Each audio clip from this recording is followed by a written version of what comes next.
Giliran Egy Sujana yang mengerjain Jokowi. Ia tegas membantah bahwa dirinya lebih dulu mengajukan restoratif justice kepada Jokowi. Restoratif justice dilakukan oleh kedua belah pihak, baik dirinya maupun Jokowi. Tak bisa mau dirinya saja atau maunya Jokowi saja.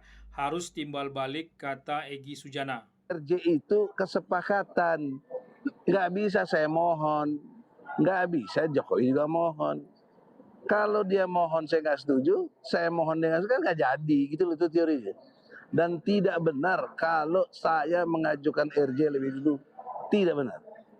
Yang benar begini, dalam dialog saya dengan Jokowi, dalam perspektif dua sisi tadi, pertanyaannya bagaimana konflik batil dan benar ini bisa selesai dengan kedamaian. Itu perlu cara, itu perlu metode. Nggak bisa kebatilan selamanya terus berjaya kalau tidak kebenarannya ditampilkan. Nah itu juga perlu cara. Jadi caranya adalah dalam Islam itu dialog. Dalam Islam itu tabayun. Bantahan tak mengajukan restoratif justice lebih dulu ditegaskan Egy Sujana justru setelah mengantongi SP3 dari Polda Metro Jaya dan saat ia hendak berangkat ke luar negeri. Pemain juga Bang Egy ini berbicara sambil mengenakan kacamata hitam dan topi koboi.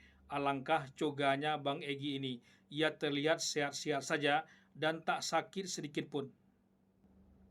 Bahkan Egy Sujana terlihat masih dengan mengenakan topi koboynya sambil membawa mobil mewah yang berwarna merah. Kabarnya video itu di Malaysia di sebuah pom bensin. Artinya bukan di jalan raya yang membutuhkan surat izin mengemudi bagi seorang Egy untuk mengendarai mobil. Entahlah siapa yang sedang diledek Egy. Apakah Jokowi dan para pendukungnya atau malah Roy Suryo CS? Lewat kuasa hukumnya Eli Daneti, agaknya Egy merasa dikerjain oleh pihak Jokowi. Janji pertemuan tanpa media, diam-diam ternyata bocor lebih cepat. Egy seperti dipermalukan. Ia seperti kesulitan menjelaskan tentang peristiwa itu.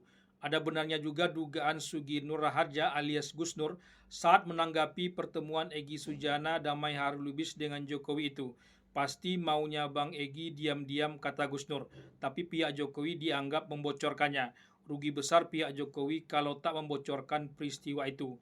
Ikan yang masuk ke dalam perangkap. Penjelasan Egy Sujana mendatangi rumah Jokowi simpang siur sejak awal.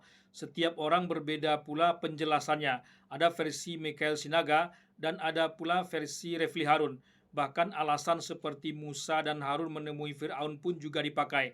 Orang geli mendengarkan alasan itu, tapi mungkin juga ngeri. Egy takut juga kalau dicap pengkhianat dan lain sebagainya. Kendati itu tak bisa dihindari lagi. Manuver Egy bahkan tak berhenti, ia memecat hampir semua pengurus TPUA, tim pembela ulama dan aktivis. Rizal Padilla, Azam Khan, dan Tri Kurnia semuanya dicopot. Egy terlihat benar-benar serius dan kalap. Nama Habib Rizik pun mulai disebut. Tak ada hak Egy Sujana untuk pecat-memecat orang di TPUA. Habib Rizik termasuk pendiri dan penasehat. Tapi setelah melihat apa yang terjadi, mungkin semuanya tertawa melihat kelakuan Egy Sujana ini. Tukang olah diolah oleh tukang olah lainnya.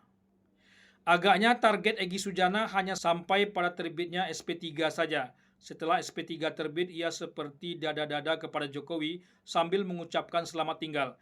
Ia seperti balik lagi kepada pihak Roy Suryo CS. Ia seperti membangun ceritanya sendiri. Bahkan TPUA yang dirombaknya tak ada kabarnya lagi. Roy Suryo pun diberi pesan khusus untuk melanjutkan perjuangan sebelum terbang ke luar negeri. Cerita Musa yang mendatangi Fir'aun seperti berubah menjadi cerita Yahudi yang menyuruh Musa berperang, tapi ia tak mau ikut. Jadi jangankan mengakui bahwa ijazah Jokowi asli, seperti yang dikatakan pendukung Jokowi, mengakui bahwa ia meminta maaf saja kepada Jokowi, Egy Sujana seperti mengelak. Padahal sudah ke rumah Jokowi dan memimpin doa pula. Egy tak mau terlihat di bawah atau seperti pesakitan, apalagi sebagai pecundang. Ia ingin terlihat setara. Egy sudah terlanjur dicap sebagai pengkhianat, entah setelah semuanya mulai jelas saat ini. Pertanyaannya, apakah SP3 yang sudah diterbitkan Polda Metro Jaya bisa ditarik kembali? Kalau bisa mungkin saja pihak Jokowi akan menariknya melihat kelakuan Egy Sujana saat ini.